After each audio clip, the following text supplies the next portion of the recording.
እኔ አንድ የምወደው አገልጋይ የሆነ ቢሮ እኔ ወጣ ብሎኝ አንድ ሴት ገባችና ረጅም ሰዓት ጠበቅኩት ደጅ ላይ እና ሰላም የነበረ ዚፑ ተከፍቷል። በጣም ስወደው ስለነበረ ጌታ ምስክሬ ነው፣ ውሸት አይደለም እናገር። በጣም ስወደው ስለነበረ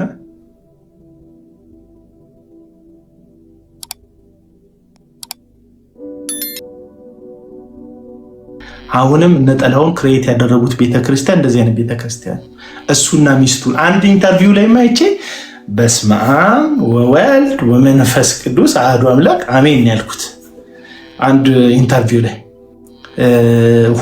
ብዙ ቦታ እየዞረ ጠል ያገለግል ነበር። ቸርች እንዲከፍት አንቺ ነሽ የጎተጎትሽው። ለምንድን ነው የጎተጎትሽው ሲላል በጣም ብዙ ቦታ ሲሄድ ይባክናል። ብዙ ቦታ ሲሄድ ጊዜው ያባክናል። የሆነ ቦታ ላይ ሄዶ ያለውን አቅም ሁሉ አይገልጥም። ስለዚህ የሚሰበሰብበት ደቀ መዝሙር የሚያፈራበት። ስለዚህ ራእዩ ከጌታ ሳይሆን የተሰጠው የጥላውን ጸጋዬ ራእይ ከኢየሱስ ሳይሆን የተሰጠው ከሚስቱ ነው የተሰጠው።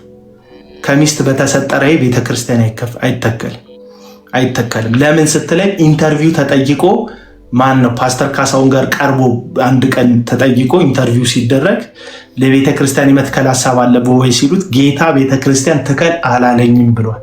ጌታ አላለውም፣ ሚስቱ ብለዋለች። ተክሏል፣ አዋጥቶታል። ግን የጌታ አይደለችም ቤተ ክርስቲያኑ፣ የጥሌ ነው፣ የግለሰብ ነው። እዛ ቤተ ክርስቲያን መድረክ ላይ መጋቢ ጻድቁ መጋቢ ተስፋዬ ጋቢሶ መቆማቸው ቤተክርስቲያኑን ቤተክርስቲያን አያደርጉም። አይ ትክክል ነው። ያው ጥሩ ቸርቾች ይሄዳሉ ስላልክ እንዴት ነው አይጋጩ? ጥሩ ቸርች ይሄዳሉ ያልኩ እኔ አማኑኤል ይሄዳሉ፣ ቃለ ሕይወት ይሄዳሉ፣ መሰረተ ክርስቶስ ይሄዳሉ፣ ሕይወት ብርሃን ይሄዳሉ። እንደዚህ ያሉት መካነ ኢየሱስ ይሄዳሉ። እንደዚህ ያሉትን ለመጥቀስ ነው እንጂ መሀል ላይ ግለሰብ ራሱ ኦን የሚያደርጋትን ነገር ለማጽደቅ አይደለም። እንደዛ ከሆነ ዮናታንም ጋር ሄደዋል ብያል። እኔ አንድ የምወደው አገልጋይ የሆነ ቢሮ እኔ ወጣ ብሎኝ አንድ ሴት ገባችና ረጅም ሰዓት ጠበቅኩት ደጅ ላይ እና ሰላም የነበረ ዚፑ ተከፍቷል። በጣም ስወደው ስለነበረ ጌታ ምስክሬ ነው፣ ውሸት አይደለም እናገር። በጣም ስወደው ስለነበረ ለዚፑ መከፈት ከዛች ሴት ጋር ቢሮ እኔን አስወጥቶ ለመቆየቱ የኔ አይምሮ ነው በሽተኛ ብዬ ራሴን አሳመንኩት። እውነቴን ነው ሲል አምላክ እኔ ነኝ ታማሚ። እንዴት ብጠረጥረው ነው ይህን የሚያክል እግዚአብሔርን ሰው እንዴት ብጠረጥረው ነው እኔ ነኝ ታማሚው፣ እኔ ነኝ በሽተኛው። ዚፑ እንዲከፈት ያደረገው የኔ አይምሮ ነው እንጂ እሱ አይደለም ብዬ እርግጠኛ ሆንኩኝ። እና ለብዙ ዘመናት ሀሳቡ ይመጣብኛል፣ እቃወመዋለሁ እና አላላይ ሳደርገው ነው ለካ ነገርየው ነገር ነው። ይኸውልህ እኔ ካዳሚ ነበርኩኝ። አሁን ብዙ ሰዎች ካዳሚ ስላቸው ይናደዳሉ። እኔ ቅድም እንዳልከው በዚህ ዘመን ያሉ አዳራሾች ኦፊሻል የሚገባባቸው ጥንቆላ ቤቶች ናቸው። በእግዚአብሔር ቤት ስም የተከፈቱ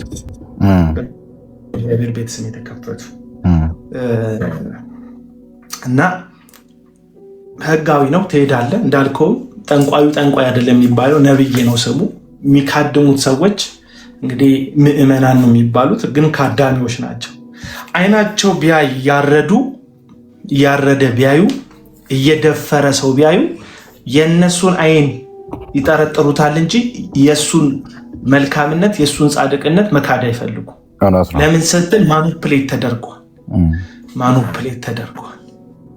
እኔ ከዮናታን አክሊሉ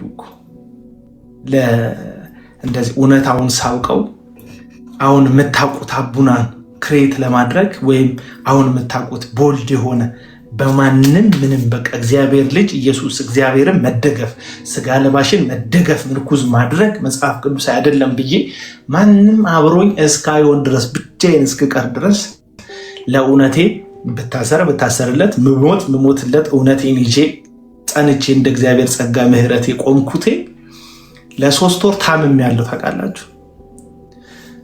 ብዬ ልክ ሚስቱ ቺት እንዳደረገችበት በታማኝነትን አጉድላ ፍቅር እንደነሳችው ባል ብዬ ውስጤን አሞኝ ተሰቃይቼ አይሆንም። ጌታ ምስክሬ ነው።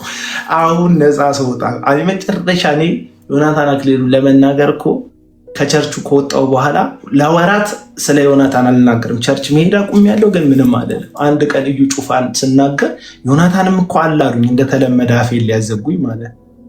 ዮናታንስ ቢሆን እሱ የእውነት መመዘኛ ነው እንደ ብዬ ነገርኳቸው። ከዛ አንተ ያጎረሰን እጅ ነካሽ አንተ ይሁዳ ስም መለጠፍ ጀመሩ። ከዛ በፊት ዮናታን አፍ ማዘን ነው። በቃ ዮናታን ሲባል ጸጥላል። ስለ ቸርች ውስጥ እንደዚህ አይነት ዲም ላይት ምን ያደርጋል፣ ጭስ ምን ያደርጋል ምናምን ብዬ ስናገር ዮናታን ጋር የጨስ የለ እንደ ሲሉኝ ጸጥላል። ዝም ማስባዬ ነው ድካሜ በለው እና አሁን ነፃ ነኝ። አሁን ነፍሳችሁ አንዳንዶቻችሁ የምናገረው ነገር ያዞራችኋል። አንዳንዶቻችሁ እባብ ነው የሚታየ ምናምን ትሉ። ልክ ነው፣ እባብ ነው የሚታያችሁ እኔን ስታዩ። ለምን አይምሯችሁ የኔን እውነት ከመቀበል ይልቅ እባብ ነው ፊቱ ላይ የሚታየው የሚል ኢሉዥን ይፈጥርባቸዋል። ልክ እኔ ጥፋት አይቼ እርኩሰት አይቼ አመፅ አይቼ እግዚአብሔር አሳይቶኝ ነገሩን እውነቱን ከመቀበል ይልቅ የኔ አይምሮ ነው ትክክል አይደለም ብዬ ማኑፕሌት ስለተደረግኩ አይምሮዬን ስለተቆጣጠሩት ስለተደረግኩ ነገር እውነታውን ለራሴ እንደካድኩት እናንተም እውነታውን ትክዱታላችሁ። ለምን? ከአዳሚዎች ናችሁ። ልክ እኔ ከአዳሚ እንደነበርኩ እኔ የሰው መገልገያ፣ የሰው መጠቀሚያ፣ የሰው ፈረስ ምንም ጀርባው ቢያምር ምንም እግሩ ቢፈጥን የሚቀመጥበት ሰው ነው ግልጋሎት የሚሰጠው። ጠንካራ ነው ፈረስ ከሚቀመጥበት ሰው በጉልበት ይበልጣል። ግን ግልጋሎት የሚሰጠው በጉልበት ለሚያንሰው ሰው ነው። አየህ፣ ምንም በጉልበት ብትበልጡ በፍጥነት ብትበልጡ የሚጋልባችሁ ሰው ነው እንደፈለገ የእናንተን ፍጥነት የእናንተን ጉልበት የሚጠቀምበት። ዮናታን ገና ከመሰረቱ ገና ታዋቂ ሳይሆን ወላይታ ሶዶ ስቴዲየም ቃሊዮት መጥቶ ነበረ። የሚገርም ነገር የዛሬ ብዙ ዓመት ገና አዋሳ ላይ ታይም ካፌ አጠገብ ገና ሲከፍት ስቴዲየም ቃሊዮት መጥቶ ነበር። የሚገርም ነገር መጥቶ የዛኔ ወጣቶች ነው የጋበዙት። ለአንድ ሳምንት ነው የቆየው። የሚገርም ወጣት ብዙ ክሩ ይዞ ነው የመጣው። አንድ ዘማሪ ልጅ አለ፣ ክሩ ይዞ መጥቷል። ሎተሪ ብሎ ቶምቦላ ይዞ መጥቶ ነበረ። ቸርች ቦታ ለመግዛት ፒያሳ ላይ ቦታ ለመግዛት ብሎ ቶምቦላ ይዞ መጥቶ ነበረ። ግን የሚገርም ነገር የዛኔ እንዲህ ታዋቂ ሳይሆን ቸርቹ ለሁለት ተከፈለ። የሚገርም ብዙ የሚቃወም ወጣት ተነሳ። እሱ ሐሰተኛ አስተማሪ ነው የሚል ማለት ገና በሁለት ክፍለ ጊዜ ሲያስተምር እነዚህ አይነት ትምህርት ቢብሊካል አይደለም የሚል ጀማ ተፈጠረ። የሱ የሚደግፍ ተፈጠረ። ግን አንድ ሳምንት ሙሉ ብዙ ብር ሰብስቦ ነው የሄደው። ቶምቦላ ሎተሪም አልወጣም። ቶምቦላ በዛው ቀረ። ምንም አልወጣም ቶምቦላ። አዎ እሱን እዛው ነው ያጠፋው። ግን ለእናንተ ለወጣቶች ነው። የሞተር እጣ አለ፣ የመኪና አይ ቲንክ አላቅም፣ ግን የሞተሩን አስታውሳለሁ። በጣም ስለቆየ ማለት ነው። የብር እጣ አለ ብሎ ብዙ ብር ነው የዛኔ። ብሩ አሁን ትንሽ ነው። የዛኔ በጣም ብዙ ብር ነው የሰበሰበው። በጣም መሬት የሚገዛ ብር ነው። አንድ ሳምንት ሙሉ ደግሞ ቸርቹ በጣም ትልቅ ቸርች ነበረ። ትልቅ ቸርች 4000 ምዕመን ያለበት ቸርች ነው። የሚገርም እና ያ በጣም ሰውም ተቀባይነት ነበረው። ግን የዛኔ ገና ከመነሻው ጀምሮ የሚቃሙ ልጆች ነበሩ። እኔም በጣም ለሱ ለፍቻለሁ። የሚገርም የዛኔ ቸርች ሲመጣ እኛ አስተባባሪ ነበርን። እኛ ቸርች ስለሆነ ማለት ነው ስናስተባብርለት እኔም ቶምቦላ እየሸጥኩ ነበረ። ግን የሚገርም አዋሳ ዩኒቨርሲቲ ስገባ ሄጄ እሱ ጋር ስንማር ነገሮች እየተገለጡልኝ ቃል ሳነብ ምናምን እየበራልኝ መጣ እንጂ ያው ሐሰተኛ ነቢያትን መለየት የሚቻለው በእግዚአብሔር ቃል ብቻ ነው። ምንም ነገር ላይ ገብተን አይደለም። ወይም ሰው ስለተቃወመ መቃወም የለም ብዬ አምናለሁ። እኔ ሰው ስለተቃወመ አንቃወምም። እኛ ግን ምንድነው በእውቀት ብንቃወም እንዳንተ አሁን እኔ ያንተ የሚመች በእውቀት እግዚአብሔር ቃል ስንቃወም ነው። ግን ከመነሻውም አንዳንድ ነገሮች ከመነሻውም ያስታውቃሉ። ግን የሰው ደጋፊ ስላላቸው ነው እነሱ እንደዚህ እየሄዱት። አሁንም ይበዛሉ ብዬ አምናለሁ። ግን የሚሰሙ ሰዎች ካሉ ነው። አንድ ሰውም ካመለጠ ለእኛ ትልቅ ትርፍ ነው ብዬ አምናለሁ። እኔ ብዙ እንደነሱ እኛ እንደነሱ በቁጥር አናምንም። በአንድ ስብከት 3000 ሰው አመነ ይላሉ። ዝም ብሎ ሳክስ ቁጥር እነሱ ጋር ያለው፣ የብርም ቁጥር እነሱ ጋር ያለው፣ የሰውም ቁጥር እነሱ ጋር ያለው። አሁን እነሱ እኮ 1 ቢሊዮን ብር በአካውንት ይገባል የሚሉ ሰዎች እኮ ናቸው። አሁን አይደለም 1 ቢሊዮን ብር ቢሊዮን ሲሉ አያፍሩም። በቃ ቢሊዮን እንደሆነ ቁጥር አያውቁም። አይ ቲንክ እኔ ቁጥር ወይ ያልተማረ ወይ አልተማሩም ሁሉም ብዬ ነው የማምነው። እና በቁጥር ያምናሉ እነሱ። ዝም ብሎ ቁጥር ይጠራሉ። አሁን 13000 ሰው አመነ ይላል። ዝም ብሎ ያለው ሰው እኮ 10000 ሰው አይሞላም። ከ10 ሰው 13000 ሰው እንዴት ያምናል ብለን መጠየቅም አለብን እኛ። ገባ? የቁጥር ጉዳይ አይደለም፣ የመጋየር መንግስት ጉዳይ ፖለቲካ ነው። ቁጥር ብዙ ጊዜ የፖለቲካ ጉዳይ ነው እና እንትንም አይደለም። ይኸውልህ እኔ እዛ ስመለከት ያው 3ም 4 ጊዜም ጌታን የሚቀበሉ ሰዎች አሉ፣ 5ም ጌታን የሚቀበሉ ሰዎች አሉ። እንዳልኩ ቁጥር ታማኝነት የሚጠይቅ ጉዳይ ነው። ቁጥር ታማኝነት ይጠይቃል። አሁን ቅርብ ጊዜ አንድ መረጃ ሲሰረጫጭ ነው። በኢትዮጵያ ውስጥ ሁለተኛው ሃይማኖት በቁጥር ሁለተኛው ሃይማኖት ፕሮቴስታንት ነው የሚል አይነት ዜና ሰርተው እንትን ሲሉ አየሁ እና ለምንድን ነው ይሄ ነገር የሚፈለገው? ፕሮቴስታንት ሁለተኛ በቁጥር መሆኑ 3ኛ መሆኑ ምንድን ነው ትርጉሙ? አሁን ያለንን ሰዎች የምር ደቀ መዝሙር አድርገናቸዋል ወይ? የክርስቶስ አድርገናቸዋል? አሁን ያሉትን ሰዎች ወንጌል እንዲገባቸው መሰረታዊ የሆኑ በኦርቶዶክስ ቤተክርስቲያን ዶግማ እንደሚባለው መሰረታዊ ክርስትና አስተምረናቸዋል ወይ? ትምህርተ ስላሴ፣ ነገረ ክርስቶስን፣ ነገረ መንፈስ ቅዱስ፣ ነገረ አብን ራሱን አስተምረናቸዋል ወይ? ነገረ ቤተክርስቲያንን አስተምረናቸዋል ወይ?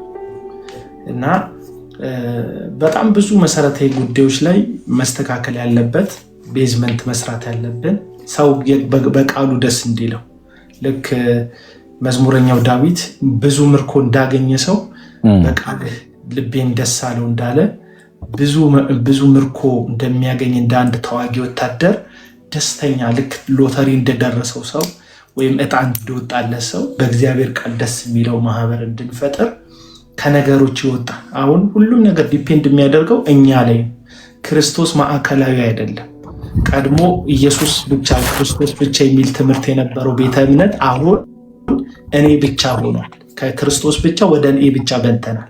ሰባኪዎቹን ተመልከቷቸው። ረዥም ሰዓት የሚያወሩት ስለ ራሳቸው እንዴት እንደተሳካላቸው፣ እንዴት ወደ መገለጥ እንዴት ራሳቸውን ነው የሚሰብኩት።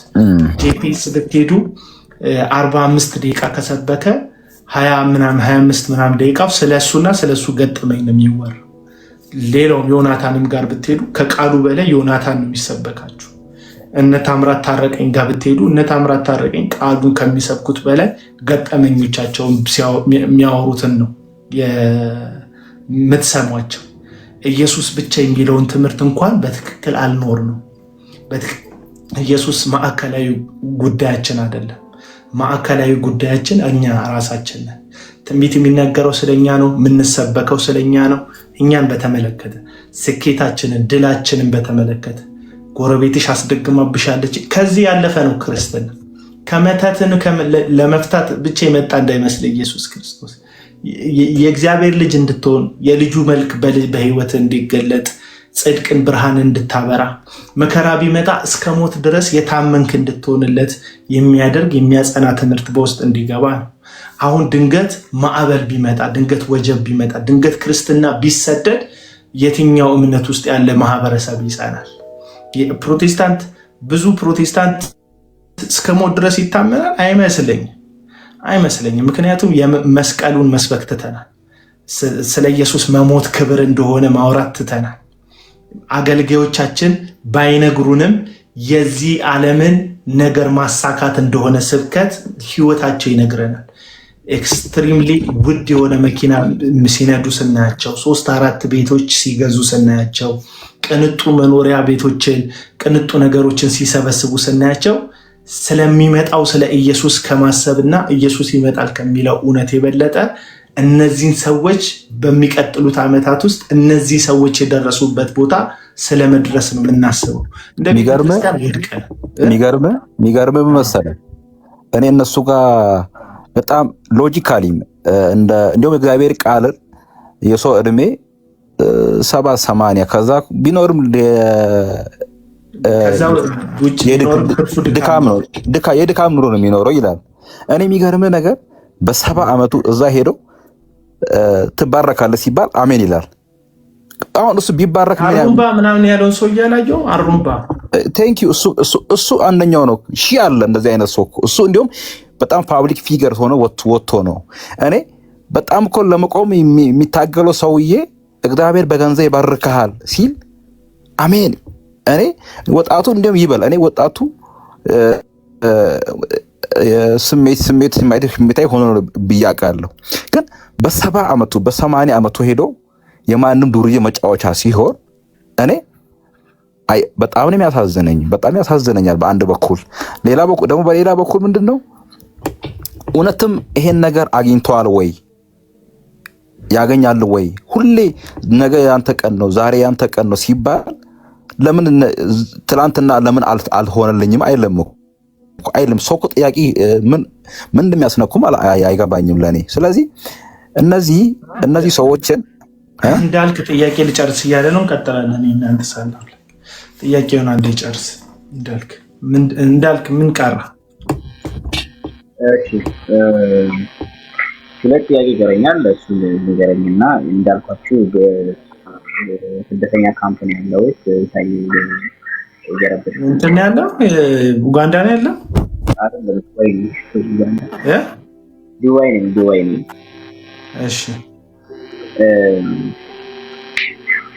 ምንድነው ቀድማች ነበረ ሙክራብ ሾው ሀሳብን ማለት ነው። በመልካም ወጣት ጉዳይ ላይ መልካም ወጣት በሄድም ባሄድም የሆነ ሙከራ ላይ ነበርኩኝ እና ሳይኮሎጂ ትምህርት ተማርኩኝ እንጂ ወንጌል አይደለም ብለናል። የመልካም ወጣት የምር ወንጌል አይደለም ወይ? እና ደግሞ የተለወ ልክ እንዳንተ እሺ ከዛም በፊት የሆነ ህይወት ነበረ። ልክ እንዳንተ ደግሞ በጣም አስቀያሚ ከሚባል ህይወት በመልካም ወጣት አገልግሎት ነፃ የወጡት ወጣቶችን እነሱን ምን ማድረግ ያልተለወጡትን ሰው ያነሳል እናያለን። የተለወጡትን ምንድነው ማለት ተለውጦ የቀሩትን በዛው ባክ ያደረጉት ሳይሆን ተለውጦ ስልክ ገባበት አይ ቲንክ እሺ እንዳልክ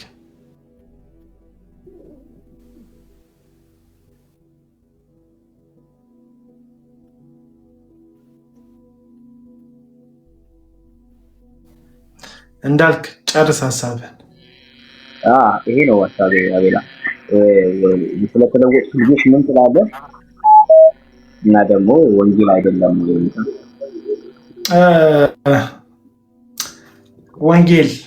ወንጌል ምንድን ነው የሚለውን ነገር መጀመሪያ መስማማት አለብን። ያው ወንጌል በጳውሎስ በመንፈስ ቅዱስ ተመርቶ በነገረን የመጽሐፍ ቅዱስ አንዳንድ ክፍሎች ላይ በግልጽ የሆነ ነገር ስናስቀምጥ ወንጌል ስለ ልጁ ነው የሚል ሀሳብ አለው። ሮሜ መጽሐፍ ምዕራፍ 1 ላይ ጳውሎስ በስጋ ከዳዊት ዘር ስለሆነው ደግሞ እንደ ቅዱስና መንፈስ በኃይል ከሙታን መካከል ስለተነሳው ስለ ልጁ ነው ወንጌል ይለናል። ስለ ልጁ ስለ እግዚአብሔር ልጅ ነው ወንጌል የሚለው ቃል የምስራች የሚልን ቃል ነው የሚናገረው። የምስራች ማለት ነው። ምስራቹ ምንድን ነው? ኃጢአት ተሸንፈዋል፣ ሞት ተሸንፈዋል፣ የእግዚአብሔር ልጅ ኢየሱስ ክርስቶስ ሞቶ ተነስቷል ነው የወንጌል መልእክት። ይህን ደግሞ ሁለተኛ ቆሮንቶስ ምዕራፍ 15 ላይ ሐዋርያው ቅዱስ ጳውሎስ በመጀመሪያ ከኔ የሰማችሁትን ያመናችሁበትን የዳናችሁበትን ደግሞ የቆማችሁበትን ወንጌል አሳስባቸዋለሁ። ይህም ወንጌል ኢየሱስ ክርስቶስ ስለ ኃጢአታችን ሞተ፣ መጽሐፍት እንደሚሉ በሶስተኛ ቀን ከሙታን ተነሳ የሚለው ሀሳብ ወንጌል እዚህ ጉዳይ ላይ ይታሰራል። እዚህ ጳውሎስ ይህንን ወንጌል ወደ እናንተ ሳመጣ ምንም እንደማላቅ ለራሴ ቆርጬ ነበር የመጣሁት ይላል። ምንም አላቅም ማለት ጳውሎስ የግሪኮችን ፍልስፍና ያውቃል፣ የሮምን ባህል ያውቃል፣ በአባቱ በኩል ሮማዊነትን በገንዘብ ያገኘ ሰው ነው። ጳውሎስን እየሰበኩ አይደለም። አላቅም ሲል ጳውሎስ ብዙ ነገር ያውቃል።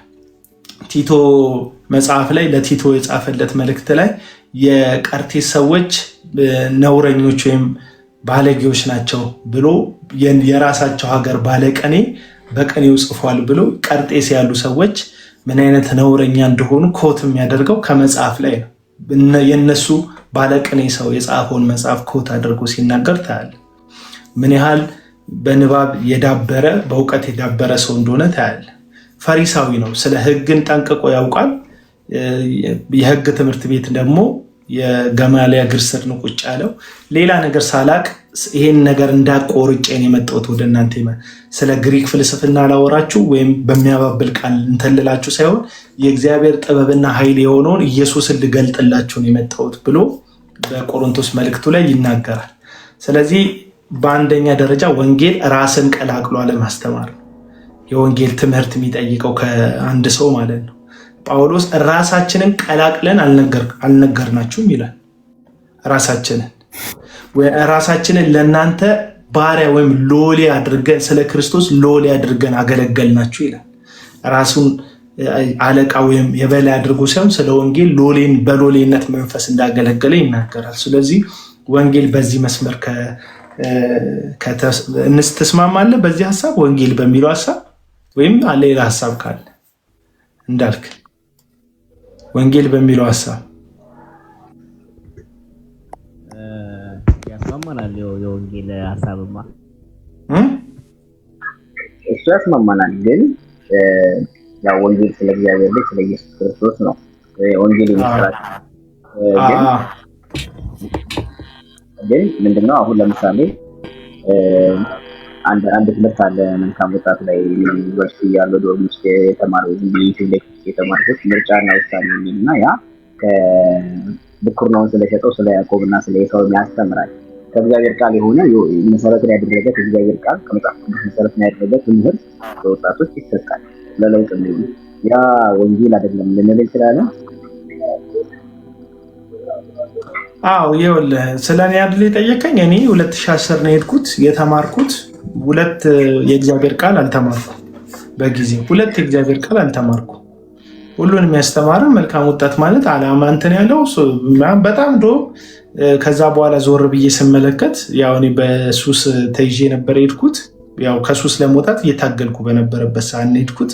ፎከስ የማድረግ ችግርም ነበረብኝ። ግን ከሰሟቸው አብዛኛውን ነገሮች በእርግጠኝነት ምነግርህ ከወንጌል መልእክቱ በላይ ይሄ መልካም ወጣት የሚያዘግብ የሚሮጥ የሚራመድ የሚያዘግብ ማዝገብ ቢከብደው የሚንፏቀቅ ነው ምናምን የሚል የነ ማርቲን ሉተር ኪንግን አባባሎች የራሱ አድርጎ ሲያስተምራቸው ምናምን ነገር ነው የሰማሁት። በእርግጥ እኔንም ደግሞ የተነካውባቸው ፖይንቶችን አንስቼ ስነግርህ እንደዚህ አይነት 2 አይነት ልብስ አድርጎት እዚህ ላይ እንደዚህ 2 ልብስ በዚህ በኩል ንጹህ ልብስ በዚህ በኩል የተተለተለ ልብስ አድርጎ ያለበት እሱ ነገር ነው ተርኒንግ ፖይንት የለወጠ። እሱ ወንጌል አይደለም። እንዲህም ለመሆን ተጠያቂ አንተ ነህ፣ እንዲህም ለመሆን ተጠያቂ አንተ ነህ። ስለዚህ እኔን እዛ ቦታ ላይ የለወጠኝ ወንጌል አይደለም ስል መሀል ላይ የወንጌል ስብከት አይነት ነገሮች አይሰበኩም አይደለም። አጠቃላይ ግን የወንጌል ዓላማ ይዞ የተቋቋመ ሀሳብ አይደለም፣ ወይም ወንጌልን ስለመስበክ የተቋቋመ ሀሳብ አይደለም። ማይንድ ሴት ላይ አይምሮ ላይ ለመስራት ነው። ማይንድ ሴት አይነት ነገር ነው። ልክ ዶክተር ምህረት ደበበ አዲስ ብሔራዊ ቲያትር ውስጥ ያዘጋጅ ነበር። ማይንድ ሴት ሄጄ ተምሬያለሁ። በጣም ጸዴ ነው። ኢንስፓየር ያደርግሃል፣ ኢሞሽናል ያደርግሃል፣ ነገሮችን እንድትረዳ በግልጽ እንድታይ ያደርግሃል። ያ ነገር ይለውጣል ማለት ወንጌል ነው ማለት አይደለም። አንድ ነገር ለውጧል ማለት ብቻ ራሱን ችሎ ወንጌል ነው ማለት አይደለም። ያለ ወንጌል ሰዎች በብዙ ምክር ይለወጣሉ። በብዙ በተለያየ ምክንያት እናቱ መክራው ሱስ ትቶ መልካም ህይወት የሚኖር ሰው ይኖራል። ሰልችቶት በሃይማኖት ምክንያት ጸበል ቦታ ሄዶ የተለያየ ቦታ ሄዶ ሰው በሆነ ምክንያት ሊተው ይችላል። ሃይማኖቱ አስገድዶት ለቤተሰቡ ቃል ገብቶ አሊያም ታሞም ሊተው ይችላል። ሱሱ ወንጌል ለወጠው ብለን በእንደን ድፍን አናደርግም። እኔም በዛ ትምህርትን የተለወጥኩት እዛ ቦታ ላይ የቀየረኝ ወንጌል አይደለም ያልኩት እና ከኔ አንጻር ስለጠየከኝ ልክ ነኝ። ገባ ስለ ኢየሱስ ተነግሮች፣ ምክንያቱም ስለ ኢየሱስ እኔ በደንብ ተሰብክ ያደግኩ ልጅ ነኝ። ወይ ሙሌ ብራዘር ይላል ፍሮማናዘር ማዘር የመጨረሻ አንተ የመልካም ወጣት አድናቂ ነህ? ምንድን ነው ማለት? እኔ መልካም ወጣት አንዴ ሄጃለሁ እና ዩኒቨርሲቲ እያለሁ ደግሞ 2000 ስንት ሄድክ? 2016 እኔ ነበርኩ የዛን ጊዜ 16 ነበር። 16 አልነበርኩም። 16 አልነበርኩም እና መልካም ወጣት ላይ ሳይሆን ዩኒቨርሲቲ እያለሁ በጣም በተበላሸ ውስጥ እያለሁ ዶርም ውስጥ ዝም ብዬ ሰርች አድርጌ ምርጫና ውሳኔ የሚለው ትምህርት በዛን ጊዜ እሱን ተምሬ የሆነ ህይወት ላይ ምርጫና ውሳኔ እንደዚህ አይነት ምን ጥቅስ ላይ የተመሰረተ ነው? ዘፍጥረት ላይ ነው። ያዕቆብና ኤሳው ብኩርናውን ሽጦ የሚለውን ሀሳብ ማለት ነው ያስተማረው እና ማለት ያንተንም ሀሳብ እዚህ ጋር አስተካክላለሁ። ዩቲዩብ ላይ ሪከርድ የተደረጉ ነገሮችንም እሰማለሁ እና አንዳንዴ ኮንፊውዝ ይፈጥራል። በጣም ብዙ ሰዎች ይለወጣሉ። ብዙ ሰዎች ህይወታቸው ተበላሽቶም ይመለሳሉ። ከዛ ቁጥጥር ለማድረግ ይሞከራል። ሴቶች፣ ህፃናት ከማይሆኑ ወንዶች ጋር ግንኙነት ጀምረው ይመለሳሉ። ሴክሹዋል ነገር ግቢ ውስጥ ይደረጋል። ሱስ ይደረጋል። ያው ሱሰኞች ስለሚሰበሰቡ በአንድ ጊዜ መተው ግዴታቸው ነው ብዬ አላስብም። ሱስ ይደረጋል። በዛ መካከል ሰው ይደበደባል። ለምሳሌ የሚጠብቁት ልጆች ሰው ይደበደባሉ። ራሱም ግለሰቡም ሰው ይደበደባል። የቤተሰብ ሊለውጥ የላከው ልጅ ምክንያቱም ጫናው ብዙ ስለሆነ ብዙ ሰዓት ስለሚያስፈልግ ብዙ ቦታ እንትን ስለሚል ነገሩን ኮንትሮል ለማድረግ ኃይል ይጠቀማል። ብዙ ድካሞች አሉት፣ ጥሩ ነገሮችም ይኖሩታል። ጥሩ ነገሮች አሉት ማለት ግን ከእግዚአብሔር ነው ማለት አይደለም። ሁሉም ጥሩ ነገር ከእግዚአብሔር አይደለም። እሺ የመጨረሻ ይህንን ጥያቄ መልስ የሚፈልገው ስም ዝርዝር እሰጥሃለሁ ማለት በአቤል አቡና ልክ ፋንቲ ሽሮ ጨምሬበታለሁ እንጀሮ ፍሪጅ ስለቆየ ነው ብላለች። እሺ ፋንቲ ፍሪጅ በአቤል አቡና ልክ በአንተ ልክ ስለዚህ ለሌላ ሰው ልትልከው ብላ ነው መሰለኝ መልዕክቷን። እሺ አንድ የመጨረሻ ጥያቄ የምጠይቅህ በአንተ ልክ እንደዚህ ተጽዕኖ የፈጠረ በአንተ ልክ ላይ ችግር እየመጣበት ያለ ምናምን አላየንም። ብዙ አንተ ጋራ ብዙ ነገሮች እንደምንል እኔ ይህን ጥያቄ አየር ላይ እንትን ብለህ ልጠይቅ። ኦርቶዶክስ ለሚሰሩ እዚህ ቲክቶክ ላይ ያሉ ሰዎች እንደኔ ፈተና ሲደርስባቸው አይተታቃል? አይ እንዳንተ ማንም ሰው ምታውቃቸው እዚህ ቲክቶክ ላይ ጋቢ ለብሰው ምናምን እዛ ቁጭ ብለው ስለ ኦርቶዶክስ የሚያወሩ ልጆች ድብደባ ሲደርስባቸው አሊያም ሲታሰሩ አሊያም ሲታገቱ አይተታቃል? ለምሳሌ ናቴ ነገቢ ምናምን ናቸው። ነገቢን እሱን ስሙ ምናምን እና እዚህ ስለ ኦርቶዶክስን በተመለከተ ብዙ አቃቄር የሚያወጡ ሰዎች አሉ፣ ተቀምጠው ሀገር ውስጥ ያሉ ልጆች ኦርቶዶክስን በድፍረት የሚናገሩ የኦርቶዶክስ ትምህርት ምናምን ሰሞኑን እንኳን ቪዲዮ የሰራሁባቸው አሉ። እስቲ ከነዛ መካከል አንድ ሰው ሲታገት አይተታቃል? ኦርቶዶክስን በመናገሬ ምክንያት ታገትኩ፣ ታሰርኩ፣ ድብደባ ደረሰብኝ የሚባል በዚህ ሚዲያ ላይ ባሉት ሰዎች ደረጃ ነው ምልክ አይተታቃለኩ? አላየውም።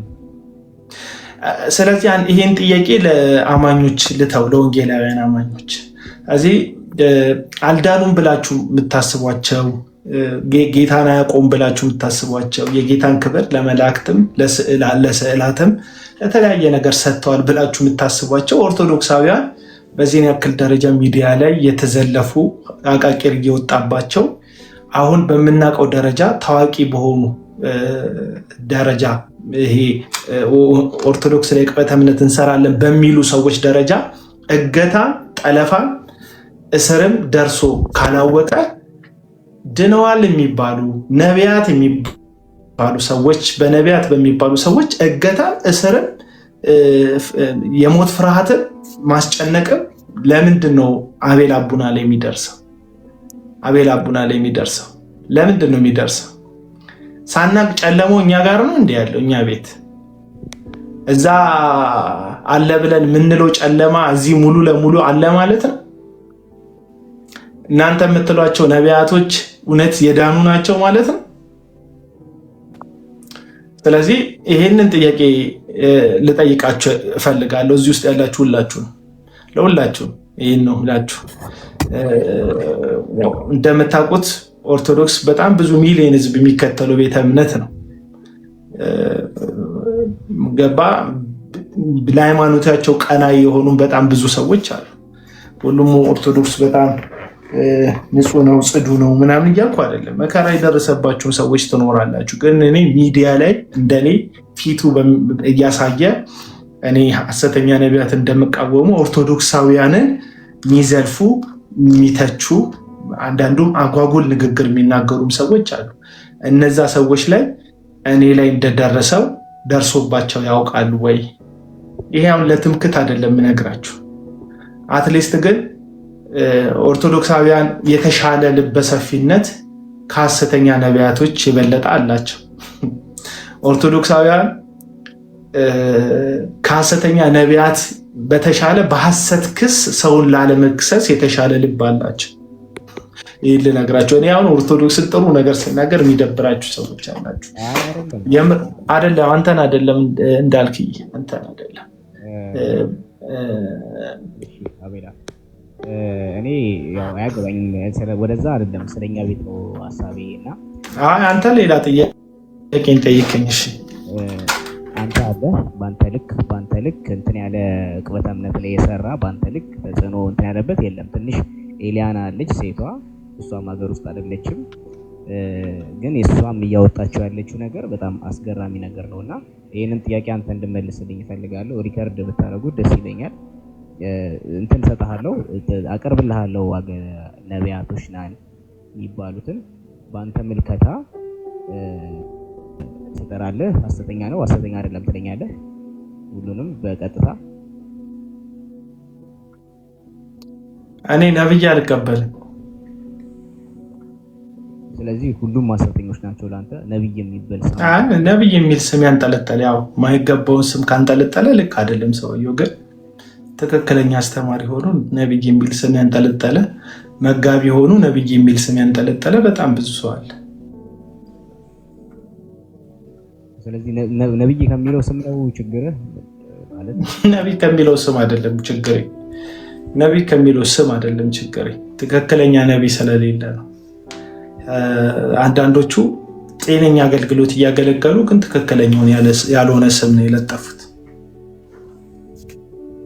ለምሳሌ አሁን ነብይ ዘኔ ነብይ መባሉን አትቀበል? መጋቢ ነው፣ ጥሩ መጋቢ ነው። ነብይ ዘኔ መጋቢ ነው እንጂ ነብይ አይደለም። ነገርኩህ እኮ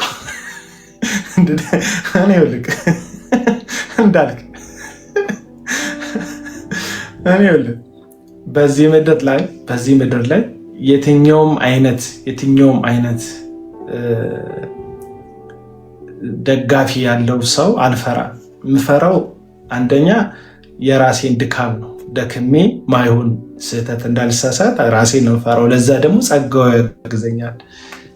ሲቀጥል ግን አሁን አንተ የምትለው በዝርዝር እከሌ እንደዚህ ነው እከሌ እንደዚህ ነው እከሌ እንደዚህ ነው ማለት አያስፈልግም። አጠቃላይ ነገር ያለው እኔ አሁን ሀሎት ሄዳለሁ ዘኔ ይመቸኛል። ገባ? ሀሎት ሄዳለሁ ዘኔ ይመቸኛል። ግን አሁን ነብይ ነው አይደለም የሚለው ክርክር ውስጥ ከገባ ለእኔ ዘኔ መጋቢ ነው፣ ጥሩ መጋቢ፣ መንፈሳዊ መጋቢ ነው፣ ቆንጆ መጋቢ ጥሩ። አሁን ጥላሁን ከቸርች ውጭ በጣም ጥሩ የሚመቸኝ መጋቢ ነበር። ጥሩ የእግዚአብሔርን ቃል ማስተማር የሚችል ጥሩ መጋቢ ነበር። አሁን ከከፈታት የግሉ ቸርች ውጭ ማለት ነው። ከዛ በፊት በጥሩ መንገድ እቀበሏል። አንዳንድ ድካሞችን ባውቀው። አይ ለእኛም ነው እኮ አቤላ ከአንተ መስማት ስለምንፈልግ ነው። አዎ ግን እኔ እንትን ማህተብ ሰጪ አይደለሁም። እኔ ከሌን ተቀበል ከሌ አትቀበሉ ምናምን እኮ አይደለም እያልኩ ያለሁት። ሁሉም በእኔ በኩል ይለፍ እያልኩ አይደለም። እኔ ግን የታየኝን ክፍተት እናገራለሁ። የታየኝን ድካም የታየኝን ውድቀት የታየኝን እንደ ቤተክርስቲያን አሁን ከፖለቲካ ጋር የሚመስል የሚያላትመኝ ነገር አለ እዚህ ሚዲያ ላይ። ፖለቲካ ለምን በጣም ሐሰተኛ ነቢያቶች ከፖለቲካ ጋር ተጣብቋል፣ ከብልጽግና ፖለቲካ ጋር። እኔ ከብልጽግና ጋር ግጭት የለብኝም፣ ምክንያቱም እኔ የፖለቲካ ነፃ አውጪ ሆኜ አይደለም የመጣሁት፣ አይመለከተኝም ስለ ፖለቲካ። ግን ሳልወድ በግድ ከፖለቲክስ ጋር ምነካካ እንዲመስል ተደርጎ መልስ እሰጣለሁ። አንዳንድ መልሶችን ካያቸዋቸው ይሄ ልጅ ያስብሉኛል። ለምንድን ነው እንደዚህ አይነት መልስ የምሰጠው? ልክ ኦፕራሲዮን እንደሚያስፈልገው አካል እነዚህ ሐሰተኛ ነቢያቶች ከፖለቲካው ጋር ተጠማዘው ተጠምጥመው ነው የሚገኙ። አሁን ዛሬ ቪዲዮ የሰራውበት አንድ ነብይ ነኝ የሚል ግለሰብ ለደብረ ጽዮን መልእክት አለኝ ይላል። አሁን ለደብረ ጽዮን መልእክት አለኝ ሲል ስቃወመው ደብረ ጽዮንን የደገፍኩ ነው ይመስለው። እኔ የደብረ ጽዮን ደጋፊም አይደለሁም ምንም አይደለሁም። ደብረ ጽዮንን የቀድሞ ባለስልጣን እንደነበር አሁን ከስልጣን እንደሌለ በትግራይ እንዳለ ማንም ሰው እንደሚያውቀው ነው የማውቀው። ደጋፊ አይደለም። ግን የሰውየውን ሐሰተኝነት ስቃወም ደብረ ጽዮንን የደገፍኩ መንግስትን የአሁን ስልጣን ላይ ያለው መንግስት እንትን እያልኩ ነው የሚመስለው። ሳልወድ በግድ ያነካኩኛል። ነገር ግን ያነካኩኛል ብዬ ፈርቼ ዝም አልላቸው። አይ ፖለቲካ ነው ካሉ የኔ የፖለቲካ ሀሳብ የለኝም። እኔ ማጥራት የምፈልገው የወንጌላውያን አማኞች ህብረት ነው። ይህንን ለህዝቡ ለመግለጥ ነው የምሞክረው ብዬ የራሴን የሆነ ጥረት አደርጋለሁ። ከዛ በተረፈ ግን እንደው ላለመነካካት ብዬ አልተዋቸው።